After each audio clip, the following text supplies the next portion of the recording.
Welcome to another webinar here at D2. My name is Jeremy Moss. This is Darrell Khun. How you doing, Darrell? I'm doing great. I'm looking forward to this presentation. Yeah, this time we are working on Director's Handbook and why it's important, right? Exactly, Jeremy.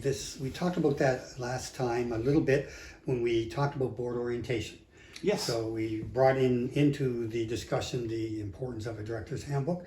So we thought we have a special webinar on that. I think we're doing the next couple on Yes, we are, pieces for that, right? Yes, So yes. Stay tuned if you want to figure out how to get into being a director, best practices for being a director of a board, how to help the director in your board, whatever it is.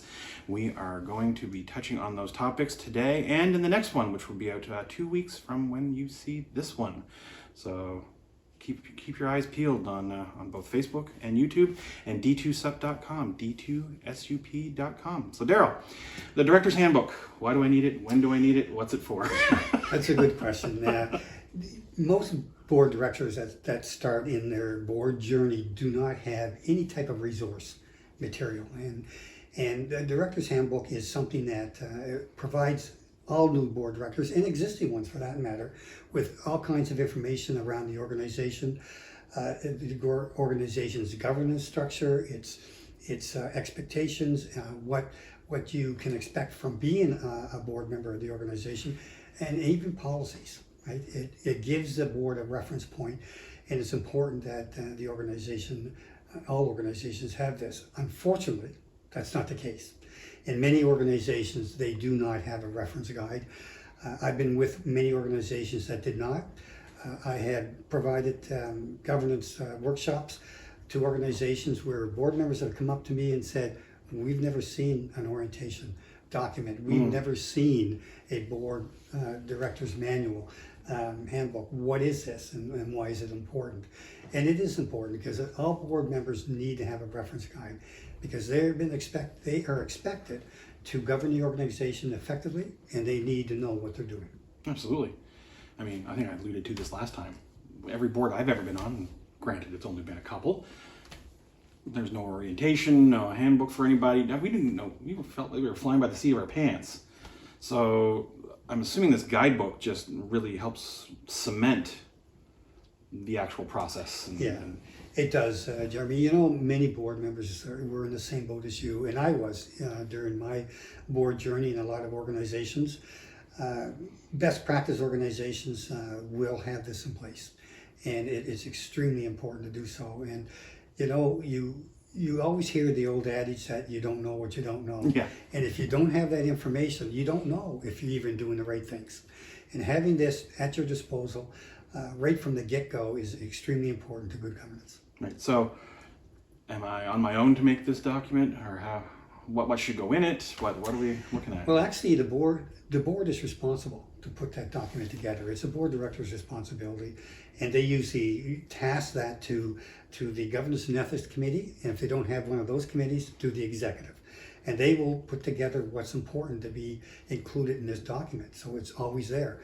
And they would start right from scratch and ensure that there are a number of key items that should be put in place, and it's reviewed on an annual basis. Some boards will even put it into a policy, a government policy that you must have a director's manual. So for those newbies out there, the difference between a policy and a handbook? The policy is the governance act, if you will. It's what the board follows to ensure that it is governing that particular area appropriately. So if a board policy is on creating and maintaining a board director's manual, then they have a set of requirements within that policy that they will follow. So would it be fair to say the policies will dictate what's in the manual? Absolutely. Right. Absolutely. It will outline all the key pieces and will give some generic thoughts as well, because things are going to be changing from time to time, and you will update that policy on a regular basis. So it gives you that advantage to do that. So what are some of the top things that you think need to be in some of these Well, manuals? from my perspective, the very first is about the organization itself. What's important there is that particularly for the new board members, but you know what, I've encountered some existing board members, Jeremy, that really didn't know much about the organization they were part of. Sure. So having a little bit of history, you know, when did this organization get started? Why did it get started? What's the purpose? what is its overall purpose for the organization. So board directors really understand what they're involved with and what the organization does, even so much as detailing the services that are provided. I think that's really important because the services are what keeps that organization going. People want services, and if those are the right services and they are effective, the board will know, and they'll be able to convey that to anybody that may need it. Is it something you see often where a new director will come in and they don't necessarily understand the job, what they're supposed to be doing? Because I know in my day life where I run a marketing agency, I see that all the time with people who come in new to a business or that sort of thing. They have this own preconceived notion of what they're supposed to do when they get in there. Yeah, many board members have not been a director before. Right.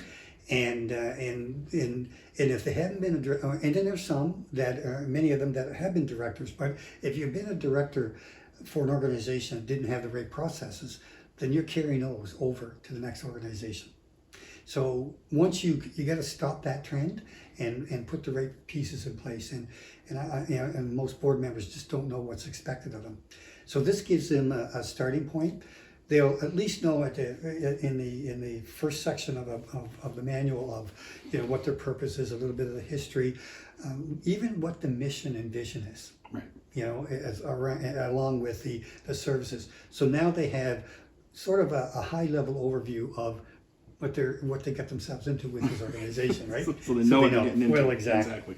So after we've gotten the kind of the backstory out of the way, so to speak, what are some other things that we really should have in there? Well, the next, from my perspective, is what are the key responsibilities? It's important to know what your responsibilities are, and those should be outlined in a document. And some organizations will have a job description, just like any employee. I've seen best practice organizations, which I like, they take the job description and they incorporate it into a policy, a government policy. So now the board has approved that job description, right? What's in it, and it's reviewed on a regular basis. So you should have job descriptions or an understanding of what the board member does, their responsibilities, what the board does as a collective, what the committees do, and if you have multiple committees, you may want to make sure that the committee chairs are outlined in policy as well, what their responsibilities are, such as a finance committee, the executive committee, or the governance and ethics committee. And you would want to make sure that even the executive director's responsibilities are there, because many board members have no idea what the executive director does, and they do a lot. They wear a number of different hats, and if more board members knew what they did, they probably wouldn't be inundating them with so much stuff that may not be as important as it needs to be. What's next? Well, those are the key areas there. Well, that leads right to the next question. What are some things I do not want in there? Well, you're not going to be putting in minutes, for example, because you're going to have a minutes binder that's separate.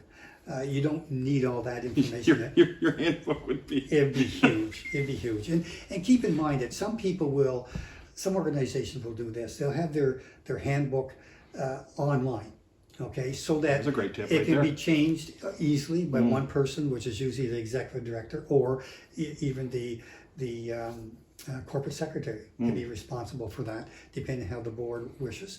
But it's done once. Some people like the binder format. And then it's each board director's responsibility as new information comes forward, they take that information and update their own manuals. But you wouldn't put minutes in, and you wouldn't put every governing policy. Right. Because a board would have, or should have, a governing policy manual. And they may have 20, 30 policies that help the board govern the organization. You don't want all those into the document, but you may want some key policies in the document. Absolutely. So when are some great times that I would want to refer back to this? What are those kind of, maybe some, anecdotes of when is the best spots when I'd want to haul this out and use it to its best of its ability? There are a number of areas that the board would use it for. I've seen examples where board has used it for the board meetings. Okay. Okay. Now, you would have two pieces in the manual that you can refer to for board meetings, and one would be the policy. There's a governing policy on effective board meetings that outlines what is expected of board members in a meeting, such as attending, that'd be a good thing, and such as being respectful and being prepared, those kinds of things. But there's also a document called, it could be used, they could be using Herb Perry's called order. Sure. Or they could be another document that they could be using, which is called Robert's Rules of Order. Right. Either of those booklets provide the overview of how to conduct an effective But they're not a replacement for having your own. No, so you do your meeting, but if you're unsure if that particular part of the meeting was not handled properly, you can refer to that, and you could bring that to the board chair who facilitates the board. Okay. Now, anything else we should know about these? Well, there's other things that goes into these documents that are into these manuals that's important, reference points. Like in some of the governing policies, like I mentioned, effective board meetings, but there's other key governing policies, very important ones like conflict of interest.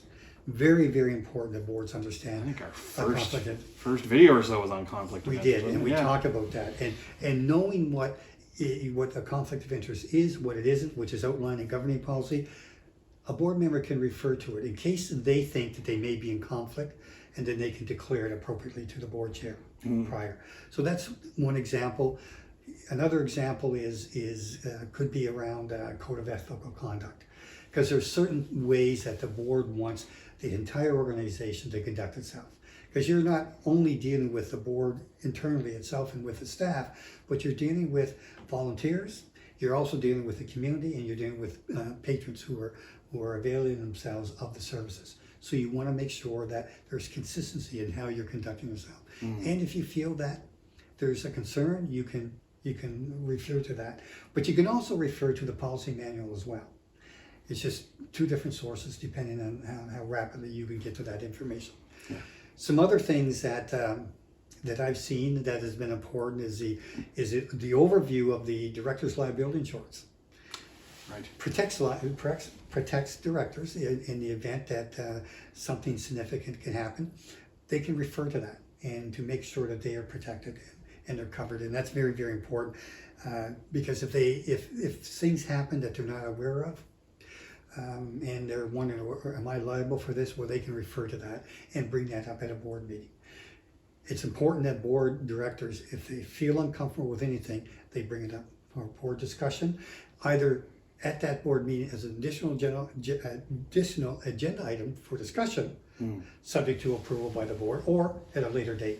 There could be things that would be very important for them to look at. There's also important that I've seen in some of these manuals where there's a little bit of a briefing about the board relationship with the staff. Now, boards are going to be working with the staff, but they need to understand that the board has only one employee, and that one employee is the executive director. Right.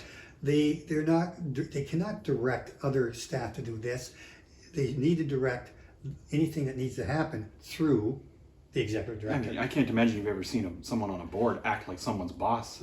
See it all the time. I bet. We see it all the time, and so it's unintended, but then there's unintended consequences when it happens. Certainly. And so you need to ensure that you follow that chain of command, if you will, and you give the executive director the responsibility to deal with it, and they'll address what they need to address, and they might even have to address it directly with the board in a general meeting, or they'll just talk to that individual separately. I'm sure it happens all the time where board members lose the reason that they're even there, which is really, if it's a not-for-profit, you're there to serve the cause of the not-for-profit, not... Yes, exactly. You're not there to do the work of the staff that are there, and or the volunteers for that matter. Not to say that you can't volunteer for anything that they're doing, but everybody's got a job to do and a responsibility, and it's important that you respect what the responsibilities are. Having those laid out in the handbook makes it very, very, very so easy. much simpler. There's another important piece that we always put in the handbooks that I've seen, and I always recommend, and that has to do with training, because board training, governance training should be an ongoing process. it should never ever be just a one-off. I've seen best practice boards where they set up a board training record. Each individual director has their own training record. Okay. So all the training they've taken, when they took, what it was, is always documented, so you know what it looks like, and every board member has the opportunity to continue on with their training. They have budgets for it. Sometimes there's individual board training pieces that a board member wants to do, and oftentimes you bring in the entire board for the training. But it's important to have a training. Here's my spiel again: a governing policy for training. Right. You need to have that policy for training, so it outlines what's included in training, how, what the budgeting amount should be, what types of training would be included, so that board members can progress in their governance knowledge throughout their journey. If you haven't figured out by now, if there's a decision to be made, a process to be done, it goes into a policy. Yes, absolutely. A board is responsible for providing governance oversight to the organization. That goes without saying. And they need governing policies to provide them with the direction to do so. The last item that I've seen in organizations from organizations in these manuals has been around things like administrative areas. Right. Like, for example, you could have the organization chart there, so you know who Certainly. does what.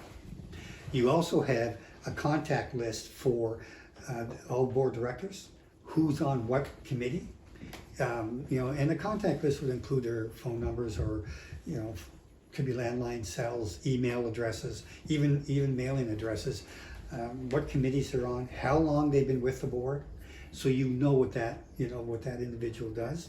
And it makes it easier, particularly for new board members. But I've seen existing board members refer to that often if they need to contact somebody. Sure. Right? So that's just an easy contact record that's there. And I've even seen meeting calendars put in place. It's always nice to have an understanding of what meetings are going on for the whole year. So, when is the board meetings? Are they at the same day, same month, so you know what that looks like. You know when committee meetings are. Does it change for a holiday? Oh, whatever? exactly. And even knowing when the annual general meeting is going to be done. So it gives the board member the opportunity then to clear their schedule, make sure that they can attend the meetings. Because, what you don't want is people not showing up to meetings because of other conflicts. The more that happens, it makes it extremely difficult for the organization. Because if you can maybe not have a quorum, or you could have an issue where you have to deal with a situation and you can't get the full board there. Right. It's important that when a board member commits to the organization, they're committing to all the meetings that need to be done. Is it possible to put too much in one of these handbooks? If you manage it properly, no, you're trying to keep it to the key areas. Right. Because you're not going to go to the minutes binder, for example. You would go to the minutes binder. You don't have the minutes in this director's manual.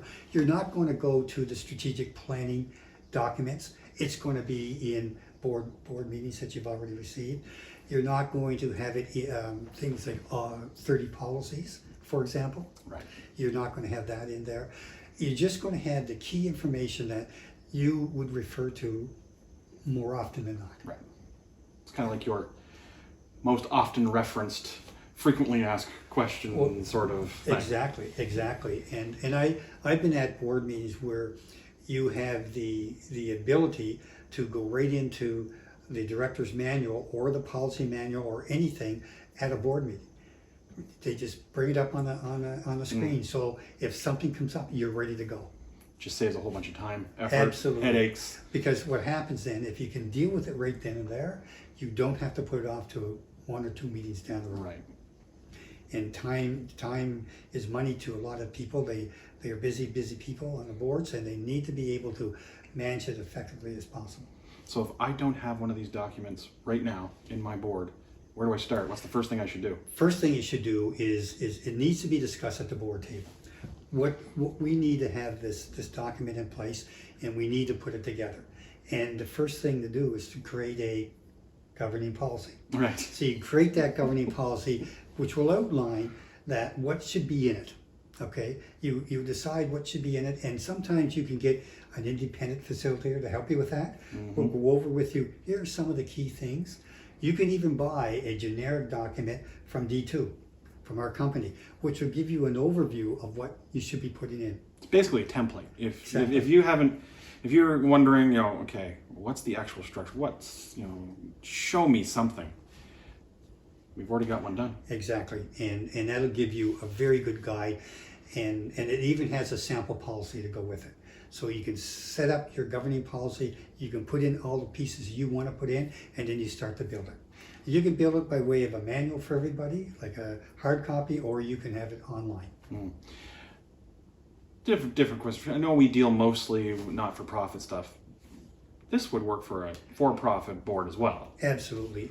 All of our governing policies and all of our discussions that we've had around governance will apply to any board of director. A board is a board is a board, right? And they have a governance responsibility to the organization that they're representing. Yeah, because I know we've been asked the question, what's the difference?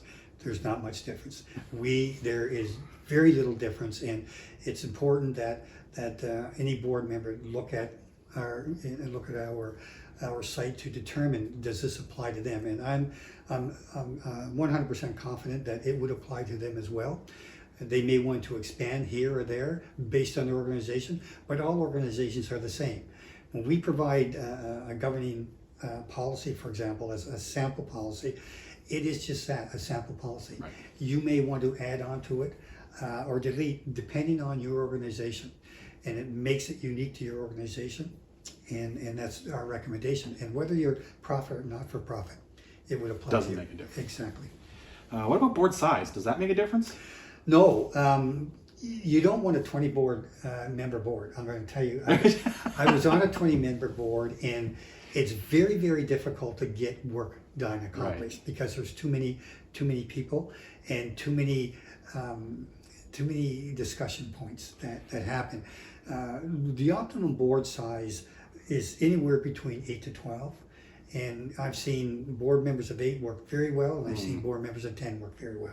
Which leads me to say, we're going to get into the makeup of a board and the right size. Absolutely. In the future. Absolutely, because I want to pick your brain on that. There are so many things about boards, and it's not just about the size. There's about the makeup of the board, the demographics of the board. What does that board look like, and so that you have all experiences and all kinds of expertise that you can call upon at that board table.